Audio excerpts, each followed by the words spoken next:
Hey peeps, we are back. We are talking The Real Housewives of Atlanta, Season 15, Episode 13.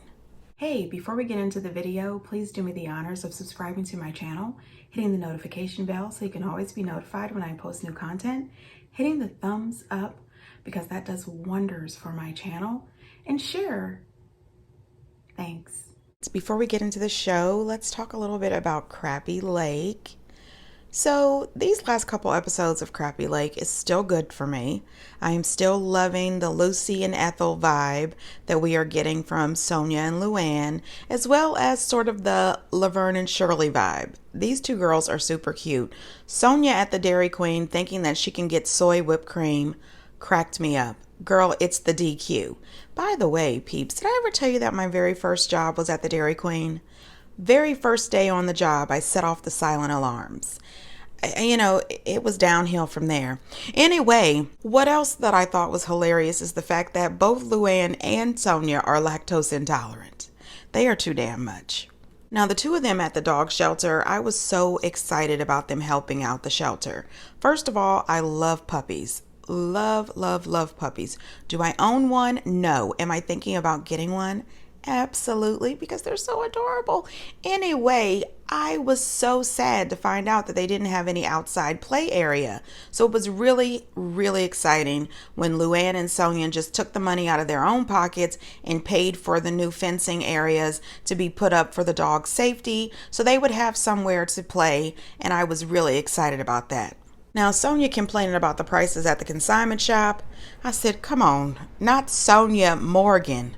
Not Sonia Morgan, who was over at the place screaming and crying about putting your hands on the Morgan letters. I mean, not you. Not rich Sonia Morgan. I was happy that they did get the playground. But did you guys notice that they said that the little dollhouse or the playhouse at the playground has solar panels for the fancy air condition? I said, now look at this, a fancy air-conditioned playhouse in a public park. I mean, I love it. The kids need air too. What really took me all the way out is Luann driving around the town of Benton, playing her own music, feeling Giovanni. I said, are you serious? I don't know. I thought it was funny and I thought it was cute. Luann at that ribbon cutting ceremony at the park, she went on and on. I said, geez. Now, them buying that hot tub for the hotel, great. But I would have preferred maybe, instead of using the money to buy a hot tub, I know they were going to have the Luann and Sonia suite.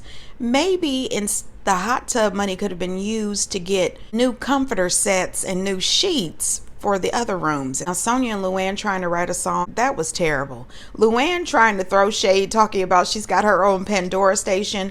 I mean, if I dropped 2 songs, I could have my own Pandora station too. Sonia and Luann screaming and hollering at each other at the show rehearsal, that was really tacky and wrong. And the way that Luann was trying to instruct the little girls on their dance routine, first of all, you are not a choreographer. You are a cabaret performer. That you created this mess yourself. Leave those little girls alone. They have a full choreographer that tells them when they are supposed to come out, when they are supposed to dance or not dance, and how they are supposed to be in formation.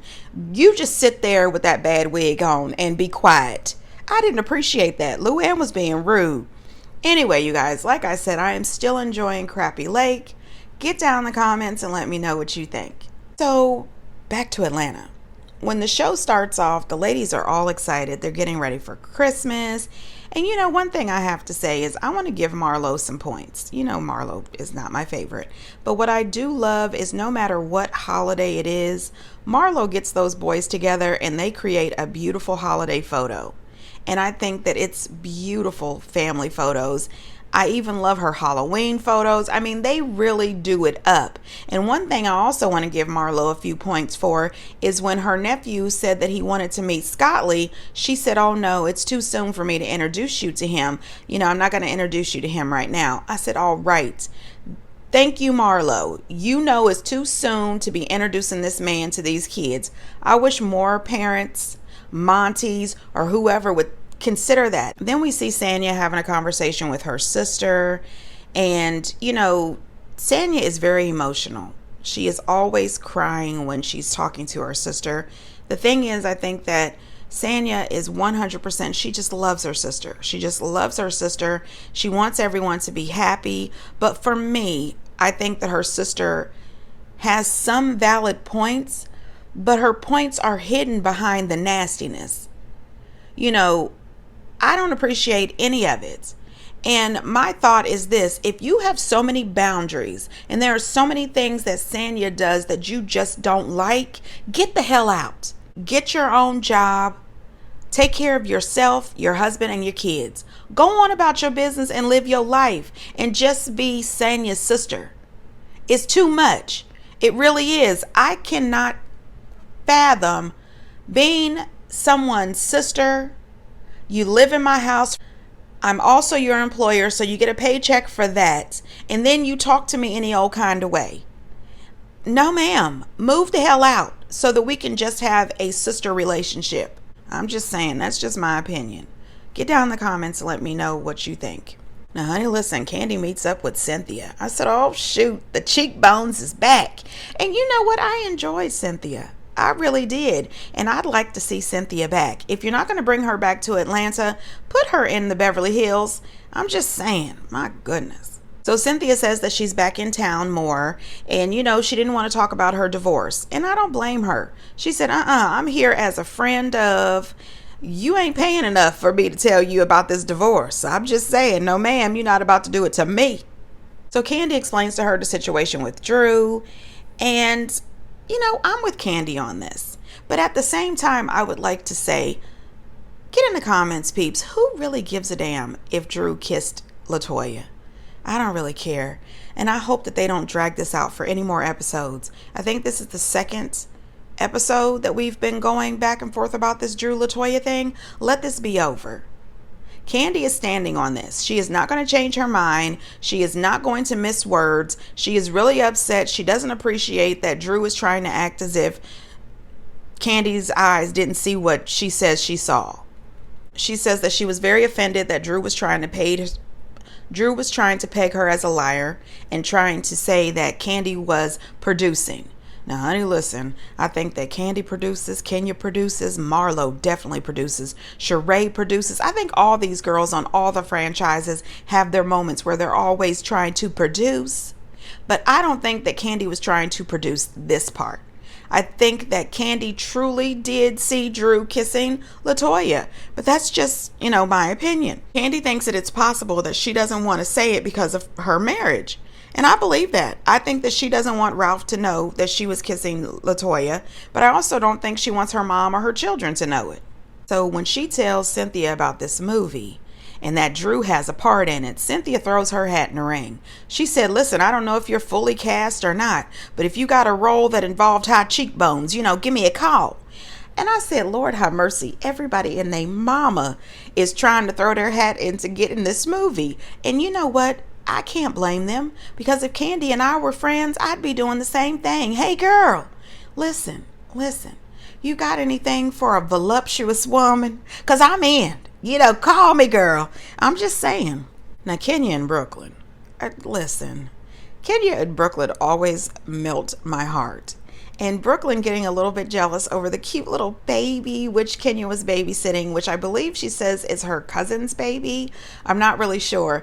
I think that Brooklyn loved him, and I laughed so hard when Brooklyn said that she would help Kenya change Pampers for the new baby if she gave her a mask. I thought that was hilarious. She says, I'm not here for the stinky. No, ma'am. But then when they were having their joint confessionals, which I think is super cute, she says that she wanted two, a brother and a sister, but she wanted a brother that was 4 like her. And I thought, oh my gosh, this is so adorable. Brooklyn trying to explain how Kenya is going to put the bunk beds together. She's just going to stack them and put some glue on them. I said, you know what? She's super sweet. And she is really trying to think, how you get these bunk beds together? They're just too much. I love them. Now, the producer's talking to Drew about Ralph going to Vegas, asking, you know, what happened. She says that she hasn't asked him. And you know, then she goes into how she doesn't trust him. And that's something right there. I don't want that. You know what I mean? I'm not married. I want to be married. Everybody knows that. All the peeps know that. But I don't want that kind of marriage. I don't want to be afraid to ask you anything. And I don't want to be afraid to let you go somewhere. I don't want to sit around doubting that we are together, that we are both being faithful. I don't want any of that action. And to me, the whole time that Drew was trying to prove that she didn't kiss LaToya, I felt like she had so much more passion about that than she did about Ralph going to Tampa, or she does about Ralph's behavior, period. There is absolutely no way that I could be comfortable in a relationship like this. And if she has so much fear in this relationship, why was it last season she was pressing so hard for Ralph to adopt Josiah? That was just such a bad idea. Ralph is for the streets. Ralph says to her that he really doesn't care. It's not a big deal if her and LaToya kissed. I think that he's lying, because I felt as if she would have just came right out and said that they did, then he would have used that as a go out and cheat free card. He would have acted as if that was the end of the world. She broke their marriage vows. He would have showed out. I think he's a liar. Then she tells Ralph that she's not going to call Courtney cousin Courtney anymore. She's going to call her by her first name, which I never got that anyway. I have cousins that I am super close with. I don't go around calling them cousin. You know what I mean? I call them by their first name. You guys supposedly just met Courtney, didn't know she was even a part of your family, and now you're pouring your heart and soul out to cousin Courtney? Get the hell on. Now listen, Sheree has gone back into 110,000% bone collector mode. Okay, she's talking to Candy, and she's telling Candy everything that she knows and heard. You know, she is downloading as if she was a computer program. She has just plugged her USB into Candy, and she is downloading all of the conversation, all of the gossip. Oh gosh, you have got to come up with some new tricks, Sheree. This is getting to be ridiculous. She also got some new boobs. It looks like she's getting a little tweak here and a tweak there, which is every person's right. I'm just saying, it's a lot going on. Anyway, she says Kenya and Marlo say that they saw Drew kissing LaToya. Now, listen, they showed a little flashback of the reunion, and Kenya acted as if she didn't know what was going on, like she didn't see anything. But then in this recent last episode, Kenya says that she came back downstairs and saw them. And then they showed that clip of her coming back down the steps. So I don't really know what Kenya saw. I believe Marlo, which is so weird, it just feels like poison on the tongue to say that, but I believe Marlo and Candy saw Drew kissing LaToya. At the end of the show, the shady editors tried to make it seem as if Candy was lying, or she may have been making this up. So I did find an old clip of the reunion, and I also found a clip of Candy's speak on it after the reunion with LaToya. You said you cheated on your husband with me. I cheated? Yeah. We kissed. We never kissed, girl. That was such a bold-faced lie. Candy? I never. Did you kiss in the dungeon? Candy? Yes, I saw where that tongue was. That tongue was in my toilet. Y'all did kiss. No, I didn't. Or What'd I say? you said you seen them kiss too. When? I was sitting there shocked because I was like, listen, I've kissed a girl before. Me? I would not have to lie about that. You kissed her. I never kissed her. Like that never, ever, ever, She just ever said happened. you did. And I wish y'all could find some She footage just of me said you kissing did. her. She doesn't lie on I never people. kissed her. You touch on, there was a kiss that happened between you and Drew. Yeah, that she denied. She straight denied it.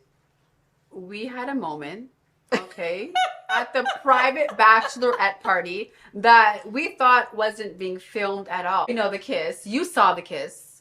I did. Okay. I did. And she's completely denying that she kissed me. It's like, why can't you kiss a girl? What's the problem with that? I don't know. I was thinking maybe she just doesn't remember the kiss. How not? Thinking, because I was thinking, well, maybe she had too much to drink or something like that. We all did. Yeah. But I remember that kiss. I do not believe that Candy is lying. I think Drew absolutely kissed LaToya. She says that she hates that Drew is saying that she's putting this on her kids and all that stuff. She said, don't put stuff on your kids and lie. I totally agree with that. So that's when Sheree tells her that Drew thinks that she's producing Drew says she doesn't really care if she gets to be in your movie or not. She's got other roles that she can be doing. That really blows Candy's mind and pisses her off to the point where she's thinking, F you, Drew. She also feels that Drew is bringing a negative light onto her business, and she doesn't appreciate that. She then lets Sheree know that she's invited to her 10th anniversary of Bedroom Candy and that she has invited everyone there, including LaToya. And she says that she invited LaToya because she invites LaToya to everything. And to be honest, LaToya has a huge social media presence. And if I had a business, I would invite her there as well. Then they had a scene with Sanya and her sister. And her sister said that this is the first time she's ever applied for an apartment on her own. Her other apartment, Sanya, applied for it for her. You know what? This is what I'm talking about. You go so hard for Sanya, but it just seems to me that you're coming off as ungrateful. What have you done for yourself? Now, honey, listen, at this party, Candy had all the Atlanta celebrities showing up. T.S. Madison was there. Listen, I love T.S. Madison. And they were at the Selfie Museum, which there's another one, I think, in DC as well, or Baltimore, I don't know, Potomac, I don't know. I would love to go to one of these selfie museums and just get my life. I'm just saying. Somebody else would have to take all my selfies though, because Lord knows I don't know how to take a selfie to save my life. Anyway, even Candy has to compliment Marlo. Marlo understood the assignment. She showed up wearing her peach and holding her peach purse. It was really cute. Candy says that she can be cordial to Marlo, but they are not establishing a friendship. Marlo will stab you in the back, in the front, in the side, slit you across the throat. The woman is a mess. And Candy has this new peach buzz thing. And I said, wait a minute now, I'm totally Sanya. You put it underneath his balls. Why you giving him that? Okay, put beneath balls. Okay, what's next? Sanya said, hold up, I'm writing this stuff down. Me too, Sanya. I'm just saying. And I thought it was very interesting. They had that little scene with T.S. Madison holding a peach. She would be one badass housewife. That's all I'm saying. Cynthia was there for her goodie bag. Okay, she said, wait a second. I'm a single woman in the city now. Hand me my goodie bag. As a matter of fact, give her two. It was good to see that Cynthia and Kenya have made up since the Ultimate Girls trip. When they fell out on the Ultimate Girls trip, I was really sad about it because they're so cute and they're such good friends. Listen, I'm just glad to see that the girls are back together. They have a real friendship, the same way I think that Kenya has a real friendship with Candy. Now, honey, listen, they show a flashback of Kenya's confessional outfit, and her and Drew are wearing the same outfit. Now, listen, I think both of the ladies looked great, but Kenya, she wore it the best. She filled it out a little better. At some point in the episode, Marlo body shamed Drew terribly. I think that is absolutely disgusting, and I didn't appreciate that at all. Marlo has had a lot of work, and Drew, she's probably had some stuff done. Maybe hers didn't get done to Marlo's liking, but clearly Drew likes it. And I just think that it's wrong to talk about anybody's appearance. Leave people the hell alone. If there's something about yourself that you don't like, go out, fix it, enjoy, have a great time. But leave other people the hell alone. Now, Marlo's conversation with Ralph, I'm team Marlo a little bit. When she was telling Ralph, this is between her and Drew was coming at her just as hard as she was coming at Drew, and you didn't have any business in this. None. Now, when Marlo was coming for Drew, I was really pissed. Ralph sat there and let this lady come for his wife in his face, and he didn't do anything. He did not do anything. He didn't step to the side and say, watch it. That's my wife. Be quiet. Don't disrespect my wife. Nothing. That's why he needs to go. And don't think that I missed when Drew walked in. Cynthia turned around and said, we were just talking about you. And she knows how to move a story along. You go, girl. Show them how to do it. Okay, so the conversation between Drew and Candy and LaToya, did anybody notice that LaToya said, so do you know Candy as a liar? And I'm paraphrasing. And Drew said no. And she said, so when she told you that we kissed, she said, why did you doubt her? and Drew didn't say anything. She just sort of dropped. You didn't doubt her because you know it was facts. That's why. I was glad that at the end they decided to just agree to disagree. But also, if you remember on that season 13 reunion, Drew said that she had kissed a girl before, but she didn't kiss LaToya. However, now Drew this season is saying that she has never kissed a woman before, ever. So when were you lying? Were you lying then or are you lying now? I was also thinking that Kandi had talked to all the women in the cast about this situation with Drew. I don't know why she didn't just call Drew up and ask to meet up so they could have a face-to-face and just squash this, the two of them together. I don't see any reason for them to go through all of this with talking to every woman in the cast and then bring it to Kandi's party. They could have squashed this before the party. But of course, I'm not a producer of reality TV. And you know what? Sheree was throwing more shade against Kenya regarding not having a man. Where's Roy? And you know what? I still remember you sitting out in Philadelphia with tears running down your face and Kenya offering to buy you an airline ticket to get you home. I remember that. Okay, and I don't understand why you think it's really cute to do this to Kenya when you're trying to date Martell, who is playing in your face and using you for a transactional relationship on national TV. Get off of Kenya's back. Not to mention, Kenya was there to hold you when Bob was treating you like trash. It seems to me that Sheree has selective memory. Now, I also wanted to mention, did anybody notice how much fun all the girls were having when Kandi was showing off her new peach buzz? Even Kenya and Marlo laughed. Courtney and Sheree was laughing. Everybody was getting along. That to me is fun. Episodes where the girls are all laughing and joking and even making fun of each other in a joking way. I love that. All right, peeps, that's all I got. Get down in the comments and let me know what you think. And until next time, bye.